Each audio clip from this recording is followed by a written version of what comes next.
नमस्कार दोस्तों, मैं अविनाश दास आप सबका हार्दिक स्वागत करता हूं। साथियों, अभी हम लोग मनुस्मृति का अध्ययन कर रहे हैं। कल गैप हो गया था विशेष व्यस्तता के कारण, तो हम आगे बढ़ाएंगे दोस्तों। पहले कुछ सुर्खियों को देख लेते हैं। परसों जो है कानपुर देहात में ठेले वाली महिला को डंडे से बजरंग दल के लोगों ने पिटाई कर दी, जय श्री राम नहीं बोलने के कारण। मेरठ में नशा खिलाकर लड़की की इज्जत को तार तार किया और 3 दरिंदे गिरफ्तार हुए। ये भी परसों की समाचार है। मणिपुर पर जागी संवेदना, बीजेपी प्रवक्ता विनोद शर्मा ने दिया इस्तीफा। ये कल के समाचार में आया था। और दोस्तों, मेरठ में ही एक और समाचार मिला है मुझे कि एक लड़के ने अपने बाइक में बाबा साहेब अम्बेडकर के तस्वीर रखा और जय भीम लिखा, जिसके कारण पुलिसकर्मियों ने उसकी पिटाई कर दी। तो साथियों, इन सब घटनाओं को, मैं कोई जर्नलिस्ट नहीं हूँ, कोई संवाददाता या पत्रकार, लेकिन इन सब घटनाओं की थोड़ी सी वानगी इसलिए हर एपिसोड में देता हूँ मैं, ताज़ा घटनाओं के, ताकि हम ये समझ सकें कि मनुस्मृति के ज़माने में जिन लोगों ने आम जनता पर बिना किसी अपराध घोषित किए जो मन में आया सो किया, तो दोस्तों उस वर्ग के जो आज लोग हैं उनमें आदत पड़ी हुई है। वो हमें कुर्सी पर बैठते हुए देखना नहीं पसंद करते, हमें अच्छे कपड़े पहनते हुए देखना नहीं पसंद करते। यहाँ तक कि हम अपने महानायकों महानायिकाओं के आदर के साथ नाम नहीं लिख सकते अपने गाड़ी पर, हम आदर के साथ उनके जयकारा नहीं कर सकते। ये सब चीज़ जो है देखते हुए ही मुझे ज़रूरी महसूस हुआ कि मैं मनुस्मृति को अध्ययन करके आप लोगों को सुनाऊं, और सुनाने जा रहा हूं। प्रथम अध्याय के 38वां श्लोक तक हम लोग कल तक पहुंच चुके थे। आज 39वां श्लोक की ओर हम लोग गति कर रहे हैं। तो आइए दोस्तों, किन्नरान वानरान मत्स्यान विविधांचि विहंगमान पशून् मृगान् मनुष्यांश्च व्यालांश्चो भयतो दतः। इसमें कह रहे हैं कि उन महर्षियों ने, थोड़ा मैं पिछला बता दूं कि परमात्मा पहले जो है सोने के अंडा प्रकट किया। उस सोने के अंडा के 2 टुकड़े होने से ब्रह्मा पैदा हुआ। ब्रह्मा पैदा होने से फिर उसने मनु को पैदा किया। मनु को पैदा करने के बाद मनु ने 7 मनुओं और मनु ने 10 ऋषियों को पैदा किया। उन 10 ऋषियों ने 7 मनुओं को पैदा किया और बहुत सारे ऋषि मुनियों को पैदा किया। इसके बाद जो है क्या क्या पैदा कर रहे हैं उसके बारे में हम आगे चर्चा कर रहे हैं दोस्तों। ये कहने का मतलब ये है लेखक का कि सब कुछ को पैदा करने वाला जो है, मूल में जो परमात्मा है, वो जो हमें नियम बताएगा उसके नियम को हमें फॉलो करना पड़ेगा, क्योंकि सब कुछ को तो वही पैदा किया है, उसी का सब कुछ है ही, उसके खिलाफ कौन चल सकता है। ये यहाँ का प्रसंग है दोस्तों। इसलिए बहुत सारी चीज़ों को गिनी जाती है। तो मैं आपको बता दूं, किन्नरों को, वानरों को, अनेक प्रकार के मछलियों को, पक्षियों को, पशु मृगों को और मनुष्य तथा दोनों ऊपर नीचे दांत वाले सिंह आदि को उन ऋषियों ने पैदा किया। अब हम शुरू में देखे थे कि चारों वर्ण के लोगों को परमात्मा ने स्वयं अपने मुख से, बाहों से, जंघा से और पैर से पैदा किया था। इसके बाद अन्य भी जगह हम जब देखते हैं ना, तो स्वयंभू मनु और माता शतरूपा तिनते भई नर सृष्टि अनूपा।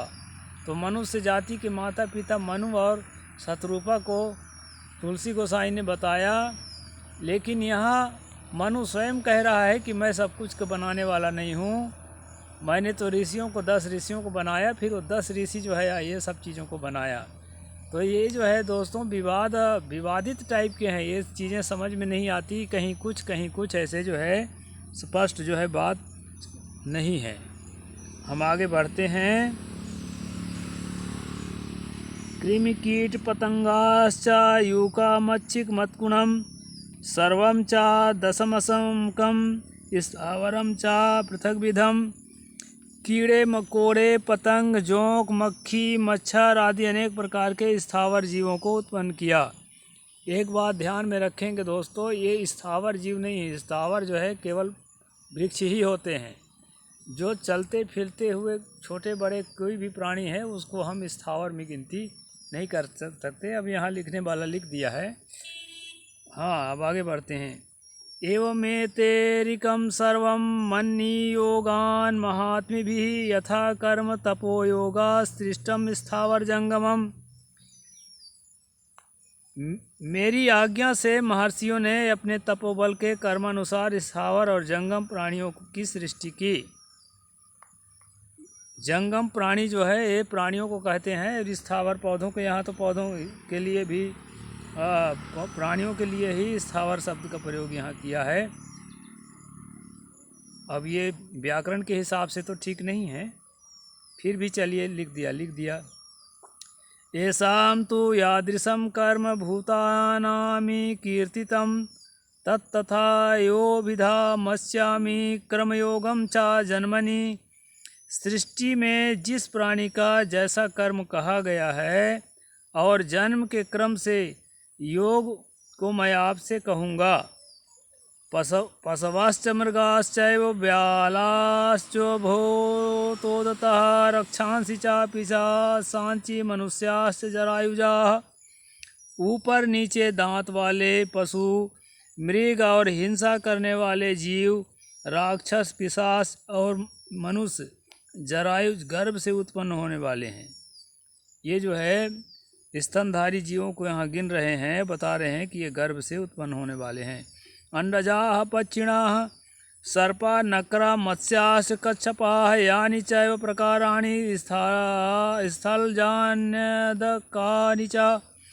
पक्षी, सर्प, मगर, मछली, कछुआ, इस प्रकार के जितने स्थल और जल के जीव हैं वे सभी अंडज यानी अंडा से उत्पन्न होने वाले हैं। स्वेदजम दशमस्कम यूका मक्षिक मत्कुणम उष्मश्चापजायन्ते यच्चायत्किंदीदृशम। डंस, मच्छर, जोंक, मक्खी, खटमल, उड्डूस और अनेक जो प्रकार जिन जीवों की उत्पत्ति गर्मी से होती है उन सबको स्वेदज कहते हैं। साथियों, पुरानी मान्यता है एक उष्मज खानी या स्वेदज खानी की।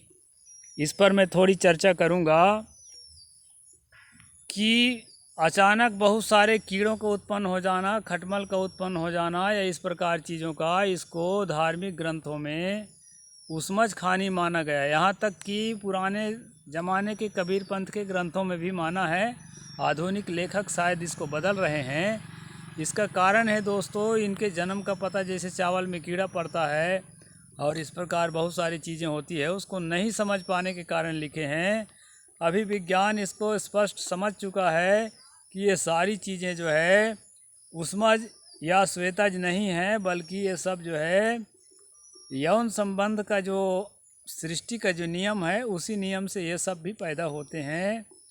किसी भी प्रकार भृंगी कीट इत्यादि को कहा गया था कि आवाज़ से पैदा होता है। कबीर साहब के वाणियों में भी कई जगह आई है। उस समय के हिसाब से ऐसी मान्यता थी, लेकिन दोस्तों सच्चाई ये है कि नर और मादा के संयोग से ही कीड़े मकोड़े या कोई भी प्राणी जन्म धारण करते हैं। उसका नियम अलग नहीं है। अब मनु के ज़माने में ज्ञान नहीं था तो उस समय जो बात प्रचलित थी उन्होंने यहाँ पर लिखा है, ऐसा हमें समझना चाहिए।